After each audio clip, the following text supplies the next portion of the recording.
여러분 안녕하십니까? 그동안 지지부진했던 대전교도소의 이전 사업이 4년 만에 본격적으로 추진됩니다.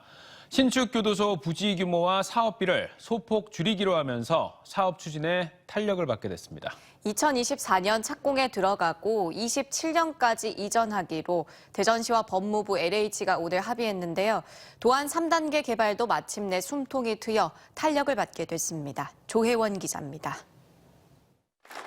대전시와 LH, 법무부가 협약을 맺고 현재 유성구 대정동에 위치한 대전교도소를 방동 1원에 2027년까지 이전하기로 약속했습니다. 지난 2017년 말 법무부가 이전 대상지를 확정한 이후 13차례의 실무 협의 끝에 합의했습니다. 오늘의 협약식을 계기로 이제 대전 시민들이 바라는 신축 교도소 이전과 또 이전이 될 우리 현재의 이 부지의 개발 사업과 관련된 첫 걸음이 이제 드디어 시작이 됐습니다. 그동안 공공성과 수익성을 놓고 사업 방식에 대해 이견을 좁히지 못했는데 대전 교도소 이전은 LH가 교도소를 신축하고 그 비용은 기존 부지를 개발해 얻는 이익으로 충당하는 방식으로 진행하게 됩니다. 이전 규모는 비용 절감을 위해 당초 91만 제곱미터로 계획됐던 신규 부지를 38만 제곱미터 줄인 53만 제곱미터 규모로 대폭 줄였지만 교도소 건물 연면적은 유지하기로 하면서 3,200명의 수용 규모는 변하지 않았습니다. 줄어든 부지는 교정시설과 관련 없는 산지로 보안상 문제가 없는 선에서 합의했습니다. 방동 저수지 인근으로 이전하게 될 교도소 부지는 부지 면적 활용을 효율화해서 비용을 절감했고요. 현 대전교도소를 포함해 도안 3단계 개발도 속도를 낼 전망입니다. 국유지인 기존 대전교도소 부지는 LH가 공동주택 등을 건립할 예정이고 교도소 주변 부지는 대전도시공사가 맡아 각종 인프라를 확충할 방침입니다. 다만 도안 3단계 예정지 4분의 1에 해당하는 충남방적 부지 개발은 민간 소유여서 추가 논의가 필요한 상태입니다. 이전 적지는 대전 도안 3단계 이 개발 사업과 연계해서 시너지 효과를 내도록 최선을 다하겠습니다. KDI의 예비타당성 조사와 토지 보상 작업 등을 감안하면 대전 교도소 이전은 오는 2024년 착공될 것으로 예상되며 법무부는 교도소 이전 계획을, 대전시는 인허가 보상 등을 추진합니다. TJB 조혜원입니다. 대전에서 어제 처음 코로나19 신규 확진자가 4,000명을 넘어선 데 이어 하루 만에 426명이 더 늘면서 4,504명이 확진 판정을 받았습니다. 또 세종과 충남까지 합쳐 1,573명으로 확진자 수 하루 10,000명대를 돌파했습니다. 대전 중구와 대덕구, 서구 요양병원에서 계속해서 집단 감염이 이어지면서 대전 지역 누적 확진자도 6만 명을 넘어섰습니다. 충남에서는 아산 유치원과 직장 내 집단 감염, 서천 요양병원 등에서 감염이 확산되면서 4,987명이 추가됐고 세종은 1,082명이 확진 판정을 받았습니다. 대전 5개 구청과 세종시, 충남도 내 각 시군에서 오미크론 변이 바이러스에 대응하기 위해 감염 취약계층과 중증 장애인들에게 자가진단 키트를 무상 배부하기로 했습니다. 자가검사 키트 무상 배부는 면역 수준이 낮고 집단 생활로 감염 위험에 노출되기 쉬운 어린이집 원생과 종사자, 노인 요양시설 입소자 등을 시작으로 임신부와 사회복지시설, 장애인, 저소득층에 다음 달까지 순차적으로 지급될 예정입니다.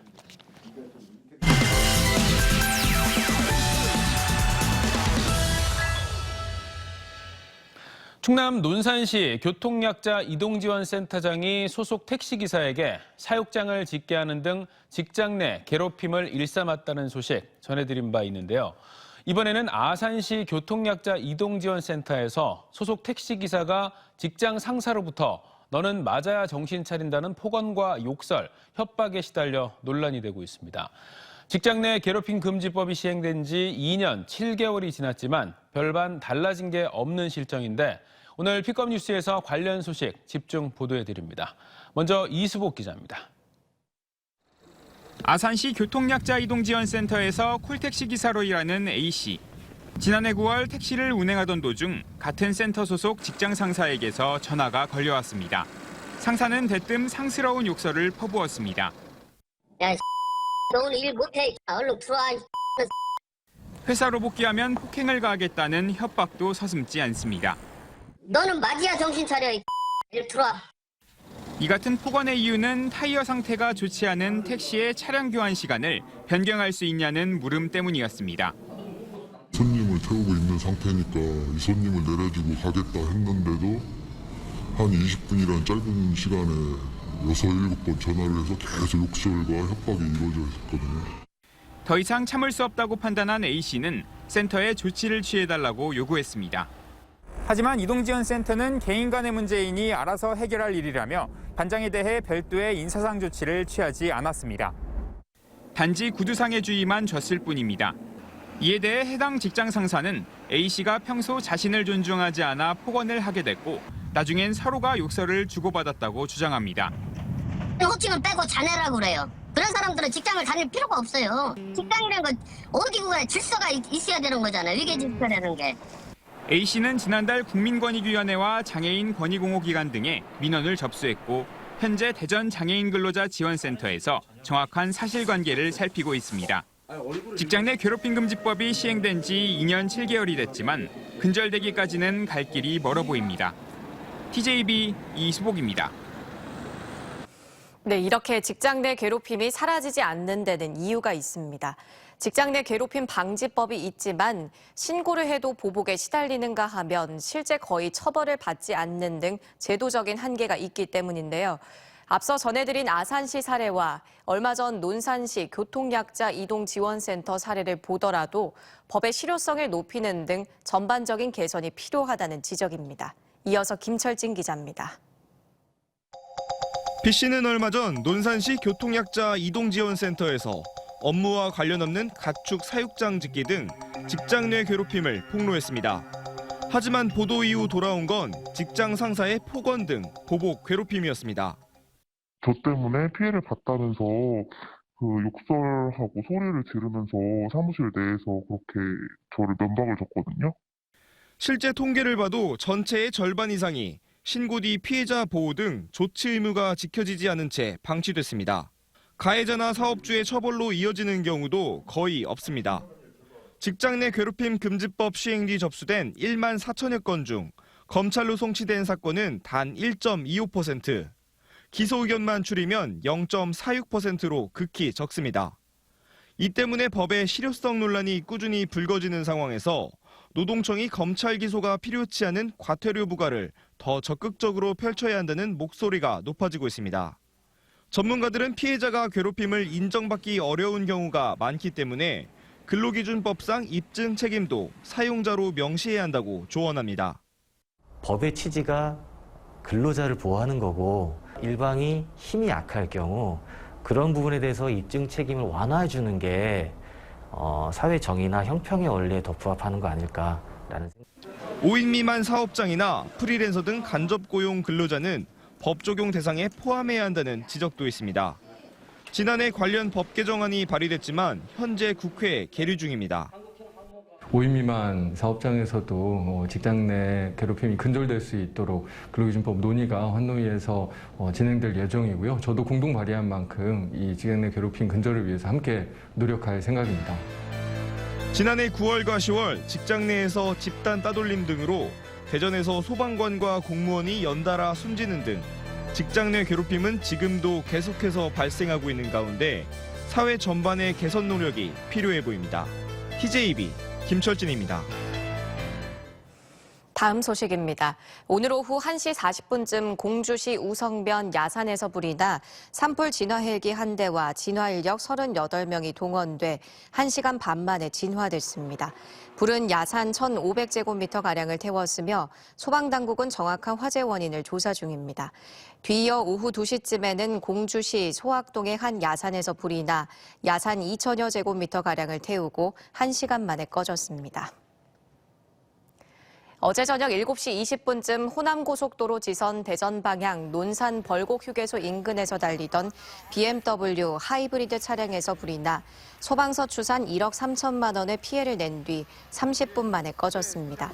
불은 차량을 모두 태웠지만 50대 운전자와 동승자들은 무사히 대피해 인명피해는 없었습니다. 경찰과 소방당국은 전기적 요인으로 불이 난 것으로 보고 정확한 화재 원인을 조사 중입니다. 충남도청 이전으로 중부권의 중핵도시로 떠오른 홍성군이 20년 지난 복개 주차장에 처리를 놓고 고심하고 있습니다. 하루 1,800대가 이용하는 곳인데 주차장을 허물고 생태 공간으로 복원해야 한다는 주장이 나오면서 대안이 고민입니다. 강진원 기자입니다. 홍성읍 도심을 관통하는 홍성천. 하천 위를 거대한 콘크리트를 덮어 주차장으로 사용 중입니다. 지난 1993년 홍성군이 조성해 246면 주차장을 하루 평균 1,800대가량 이용하고 있습니다. 도심 한복판에 있는 이 복개 주차장이 홍성군의 뜨거운 감자로 최근 등장했습니다. 당장은 주차할 수 있어 편리하지만 홍성군의 미래 발전을 감안할 때 걸림돌로 작용할 거란 분석 때문입니다. 복개면 아래를 보니 이미 죽은 물, 곳곳에 물이 고여 썩어 있고 악취가 진동합니다. 조사 결과 생화학적 산소 요구량 COD는 3등급, 총 질소는 6등급으로 도심 하천임에도 불구하고 매우 나쁨 수준입니다. 하천을 복개해 오염이 생긴 건데 생태 하천으로 복원해야 한다는 주장이 나오고 있습니다. 이 안에는 생물이 없어요. 살아있는 생명체가 없고 모래도 없고 순전히 돌, 그리고 물만 그냥 지나가는 곳이에요. 사람이 휴식하고 힐링할 수 있는 공간으로 이제 다시 돌려줘야 한다는 거죠. 상인들은 난색을 표하고 있습니다.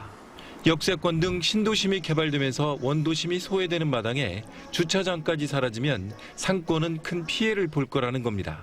없다고 하면은 지금 홍성 상권은 완전 초토화될 것 같은 생각이 듭니다. 소상공인들 지금 자꾸 어려운 시점에서 주차장까지 이걸 철거를 한다고 하니까 홍성군도 조성 20년이 지난 현 시점에서 자연 복원과 도시 경관을 위해 복개 주차장의 철거를 논의할 때가 됐다는 입장입니다. 다만 상권에 미칠 영향이 커 대체 주차장 조성 등 대안을 놓고 고심 중입니다. 시간을 갖고 대안을 마련하여 인근 상권 주민들과의 격연 대화로 이해를 촉구하고 각종 중장기 발전 계획과 연계하여 홍성천 복원을 추진할 계획입니다. 특히 사안의 중대성을 볼 때 누구도 선뜻 나서기 힘든 만큼 올해 3선 임기를 마치는 현 군수가 매듭을 풀어야 한다는 목소리도 나오고 있습니다. TJB 강진원입니다. 2040년까지 세종시 읍면에 이미 계획된 물량 이외에 10만 가구 규모의 아파트가 추가로 공급됩니다. 세종시는 2040년 세종시 계획 인구를 81만 4천 명으로 설정하고 이에 따른 주택 수요 총량이 37만 가구인 점을 고려해 10만 가구 추가 공급이 포함된 2040 도시 기본 계획을 수립키로 했습니다. 현재 세종에 건립된 아파트는 15만 5천 가구로 신규 공급이 확정된 11만 5천 가구 외에 추가로 10만 가구가 조성되면 주택 수요 총량 37만 가구를 충족할 수 있습니다. 중소벤처기업진흥공단 세종지역본부가 김학도 중진공 이사장과 이춘희 세종시장이 참석한 가운데 개소식을 열고 오늘부터 본격 업무에 들어갔습니다. 중진공 세종지역본부는 세종, 공주, 부여, 청양 등 충남 중부지역 소재 중소기업을 대상으로 정책자금 융자와 수출 인력, 스마트 공장 보급 등을 지원합니다. 코로나19 확진 임신부들이 분만할 병원을 찾지 못해 구급차나 보건소에서 아이 낳는 일이 전국적으로 잇따르는 가운데 건양대병원이 대전에서는 처음으로 확진 임신부 분만 병상을 운영합니다. 병원 측은 감염병 관리 측면에서 어려움은 있지만 마음 놓고 분만조차 할 수 없는 임신부들의 불편을 외면할 수 없었다며 참여 이유를 설명했습니다.